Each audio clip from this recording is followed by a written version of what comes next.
যেমন আমার কুরবানিতে এসে আমার কুরবানির পশুর ঠ্যাং ধরাটা অন্য ধর্মের মানুষের কাছে পছন্দ নয়, তার থেকেও অপছন্দ হলো আল্লাহর সঙ্গে শরীক করা, গায়রুল্লাহর কোন প্রোগ্রাম অনুষ্ঠানে যাওয়া আমাদের জন্য অপছন্দ হওয়া দরকার, ঠিক না বেঠিক? কিন্তু আজ আমরা দেখছি কি বিজয়া উৎসবের নামে হাজার হাজার মুসলমানকে এই জায়গায় নিয়ে গিয়ে আল্লাহ থেকে দূরত্ব বানাচ্ছে।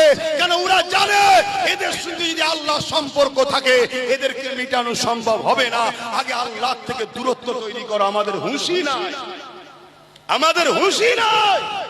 এই কথা শুনে যদি কোনো মুসলিম ভাই মনে দুঃখ পান, মাফ করবেন, আমার কিছু করার নেই। আপনি আমার ভাই, আপনাকে ভালোবাসি। আপনি আদমের সন্তান, আমিও আদমের সন্তান। আপনি হাওয়ার বেটা, আমিও হাওয়ার বেটা।